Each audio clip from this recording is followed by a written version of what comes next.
l'ex-Europe de l'Est, plutôt des Roumains, mais aussi des Hongrois, des Bulgares, et qui sans doute avaient voulu venir à Strasbourg pour y vivre mieux que dans leur pays. Donc le premier contact a été d'aller vers et d'essayer de comprendre pourquoi les personnes européennes qui avaient une libre circulation maintenaient leur vie ici à Strasbourg dans des conditions dramatiques, indignes, dans les fourrés, sans moyens, sans conditions de vie minimales qui soient acceptables.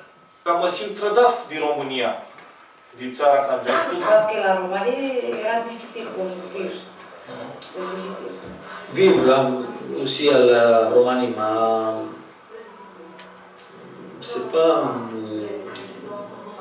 c'est pas possible pour gagner quelque chose. Beaucoup de Roumains partent de la Roumanie. Beaucoup.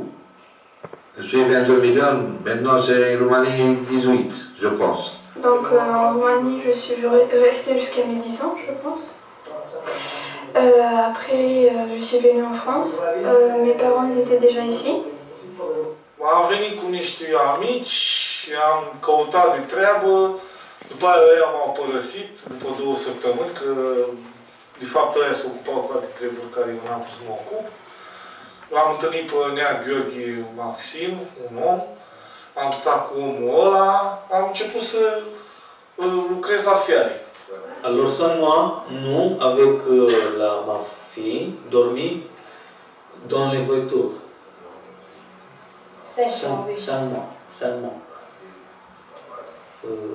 Deci afară era zăpadă și noi dormeam în mașină. Asta am tras un pic. Mulțumim lui Dumnezeu că am putut să construim o baracă, să avem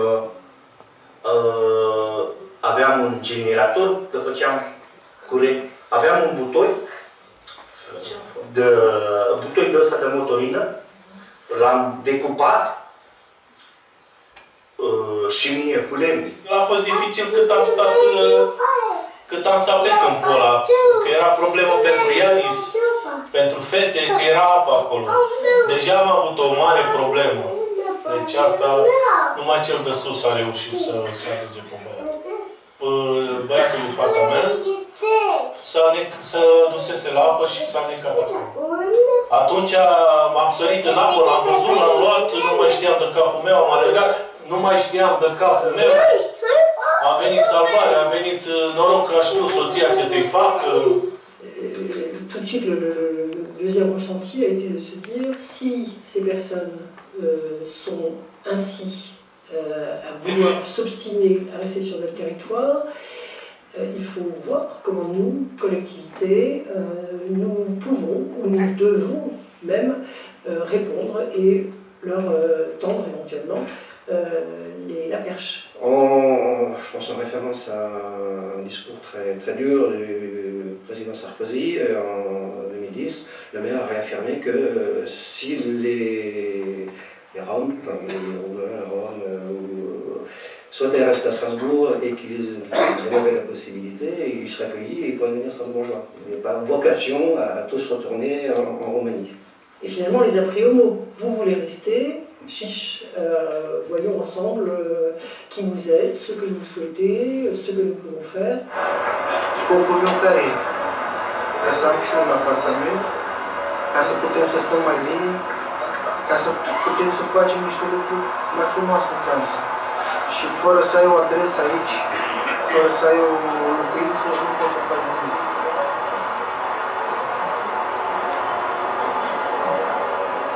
Să fie și unul cu toată lumea.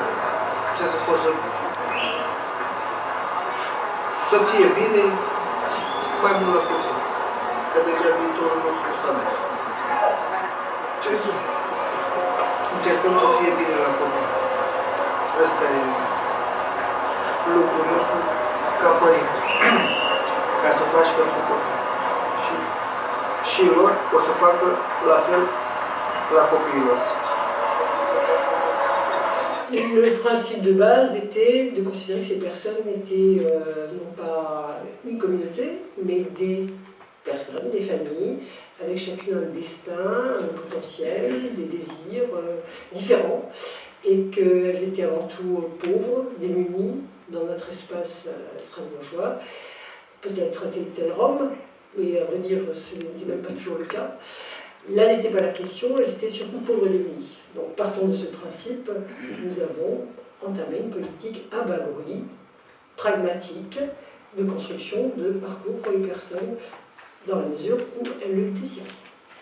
J'en reviens en fait qu'effectivement ils sont citoyens européens. Ce qu'on peut faire pour un citoyen européen qui s'installe dans un pays comme la France, tant qu'il n'a pas travaillé, il n'ouvre aucun droit social. Quelqu'un qui vient de l'étranger, d'un autre pays européen, il peut rester 3 mois à Strasbourg comme touriste ou ailleurs, circuler, et après, normalement, il a vocation à retourner chez lui, ou alors s'il a des ressources, il peut effectivement revenir et utiliser ses ressources.